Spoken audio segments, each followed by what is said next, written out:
My name is Tandom Kandawire, and it's my pleasure today to spend time with the founder of Resilient Faith. We have been receiving inspiring, life-changing messages on Facebook, WhatsApp, on Resilient Faith. And today, we want to listen in on the story behind Resilient Faith. He's going to tell us. Pastor, how did you do it? Thank you, Tando, for that question. Actually, if I have to answer that question and say, how did I do it? I will be taking away the real power and the reason behind resilient faith. It's not how I did it, actually. God has refined my calling. At my lowest moment in my life, when I say lowest, I've never been so low in my life as that point. I felt isolated, discarded, unwanted, rejected. And during those moments, I even felt that God has removed his favor from me. And I felt as though God has deserted me and he was far away from me. I needed my eyes to be opened like Elisha's servant. I felt as though I was thrown away from Pharaoh's court like Moses when he was in the wilderness, in the desert. And then all of a sudden, I see in the distance a burning bush, so to speak. And I had a personal encounter with God. And it felt as if God refused to let me go. And he said that I have chosen you. Your usefulness is decided by me, not by you. And why do you think he did that? I think the reason why God picked me up and called me when I was in the pit, when I was merged with the dust, so that when God allows his will to be done through me, then no glory would go to the person, but the glory would go to God. Your question, why do I think God did that? I think it was because God was using me not just to do his work, but was using me to illustrate that if God can pick someone up from down there like me, then God can do it with anyone. So to pick me up from there is actually God was telling me and telling the world, if I can do this with Paul Charles, I can do this with anyone. That is why I'm energetic and I'm excited, because I know that what God did for me, he can do for anyone. I read on a website about an old woman who redirected your heart. Who is she? And does she know the impact that she has done? That's a very interesting question, Tando, because I didn't know the woman. She didn't know me. And I believe that God had orchestrated the encounter because he knew what I needed at that moment. I was in this bookshop in Centurion in South Africa, and I was in my dressed up casually and just wondering, what is God going to do with me, if he is going to do anything with me? And at that moment, I saw this old white woman walk up to me and touch me on my arm. So I turned around and I looked at her and I just said, yes, I can't say I smiled because I was going through a very, very traumatic time in my life. So I had no smiles for anyone.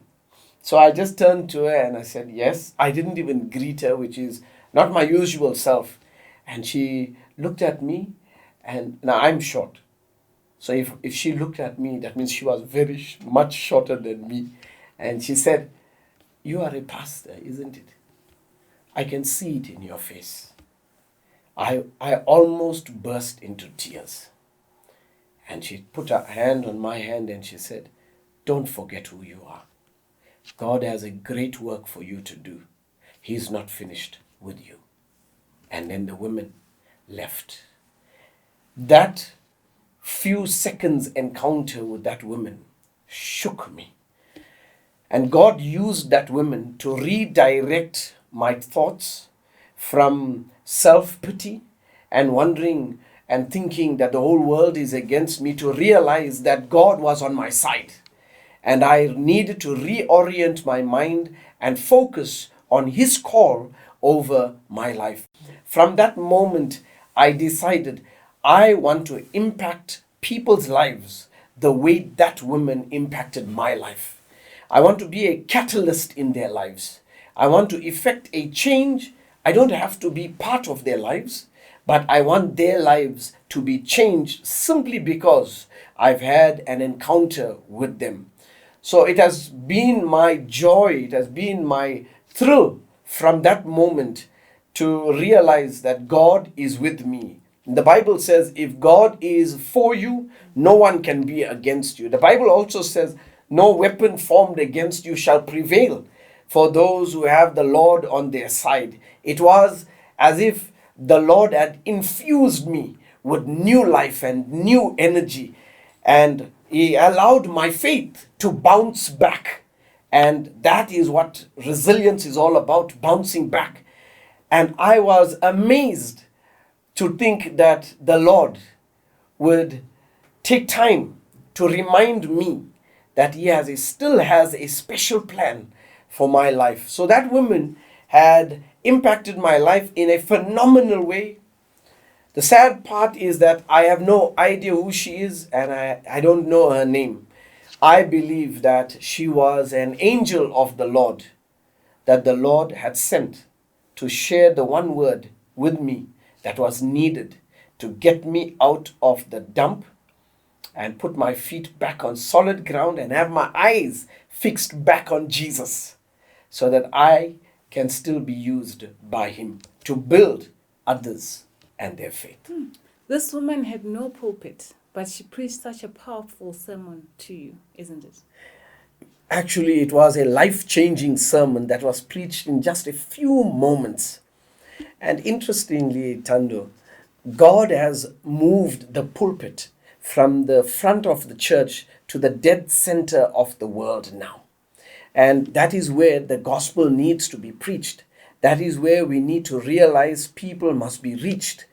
We must go to the people and not wait for the people to come to us. So yes, the pulpit has been moved from the front of the church into the world now. And those whom God is using to really change the world are those who are actually not standing in front of a pulpit anymore, but they realize that the pulpit is exactly where they are. For that woman, her pulpit was in that bookshop. And the person she was preaching to was me. And what a turnaround, what a conversion experience it was. So is that your interpretation of the gospel commission, to preach the gospel to the world? Well, if you think about it, previously we had missionaries who would go to parts of the world where people have not heard about Christ. And we would call those areas unentered territory. But today, borders have been redrawn, maps have been redrawn. Now you can travel to the world from where you are. The idea of being a missionary is not a concept of moving to another place, but where you are, that is where your area of influence is. Like that woman who spoke to me. When she spoke to me, I was an unentered area, an unentered territory that she was obedient to and followed God's command, and she spoke to me, and it has changed my life. So the idea of spreading the gospel through old ways have changed. We are now talking about non-traditional ways because we are living in a non-traditional world. Virtual reality is a reality more than reality itself. The online space, the online world is an entire new universe. And God is calling us to be missionaries into this space as well, because that is where the people are. Remember, I told you about missionaries going to places where people were. Now, the entire world is congregating in an online space. And God is calling us now to be missionaries, to be witnesses, powerful testimonies in that online space. I didn't know that God would take me in this direction, but then again, that's how God works. He surprises you all the time. So, Pastor, tell me, why resilient faith? Resilience means to bounce back. See, I did my homework.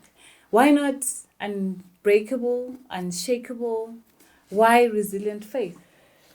Tando, that is actually the foundation and the reason why we are doing what we are doing at Resilient Faith. You see, not everyone has an unshakable faith. It's very difficult to find an individual who has always been consistent in their faith. It's very difficult to find someone with an unshakable faith. The majority of us, there may be few people like that, I haven't met them, but the majority of us have a faith that wavers, have a faith that is affected by the circumstances of life. We lose loved ones, we lose our jobs, we lose our good health, and our faith is threatened. And when we are losing our faith and we feel we are grasping onto thin air sometimes, when we are going right down to the dumps, we need a faith that will allow us to bounce back. The meaning of the word resilience, you are correct, is to bounce back. But it is more than that.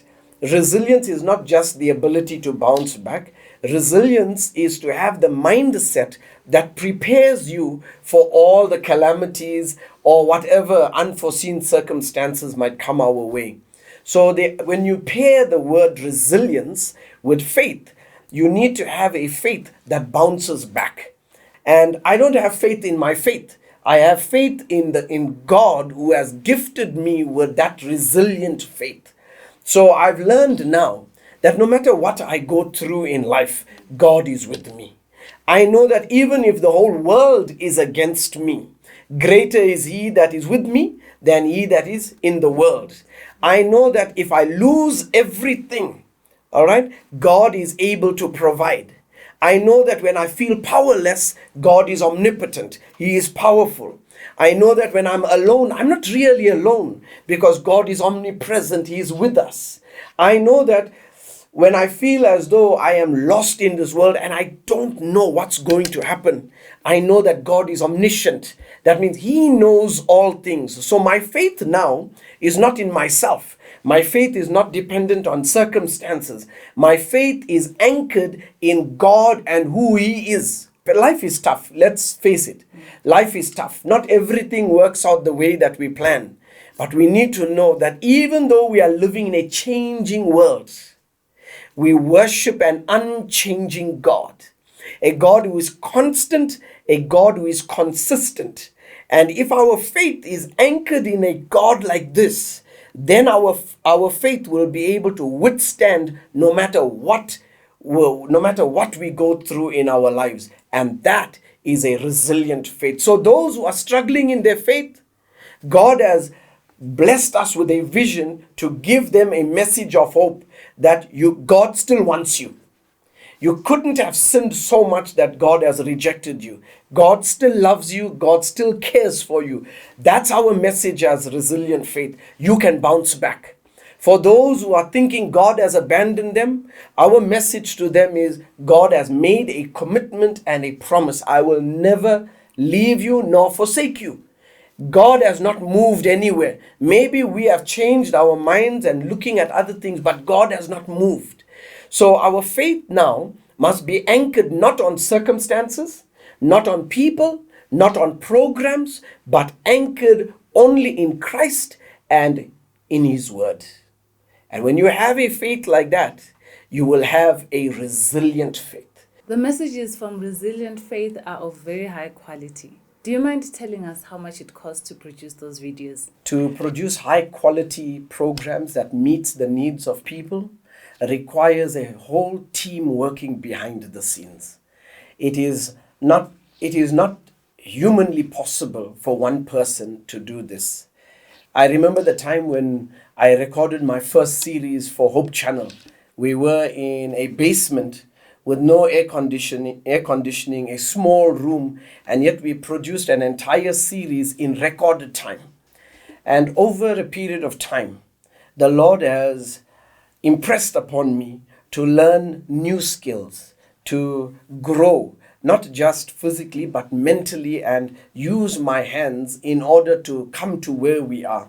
It might appear that we are bawling and as if everything is so cut and dry and we have all the resources at our disposal. But the actual truth is that it has been a very painful but a very enjoyable, sometimes frustrating journey, because to produce what we are producing requires more than what we can handle at the moment. I've had to learn how to edit something that I've not done before at the scale that I'm doing now. I was very comfortable before recording with my phone, editing on my phone, and uploading videos onto social media back in the day. But I had to relearn new skills. I had to reinvent myself. It's been a very, very strenuous journey. But when you move with a compulsion, when you move with a vision that is orchestrated and given to you by God, then the one who gives you the strength to go through it comes from Him as well. The strength comes from God. So the whole experience has been amazing. The cost of these productions, if we have to place a cost on it, it would cost about 5,200 rands per video that we produce. And in a matter of 11 weeks, we've produced over 300 videos. But what happens behind the scenes of what you see and what happens behind the scenes from what people receive is a totally different story. I wish people could see where we have come from to be to where we are today. I receive comments from people from Italy, from India, from the Philippines, from locally from South Africa. I receive phone calls from pastors of different denominations asking us to advise them on how to build their studio.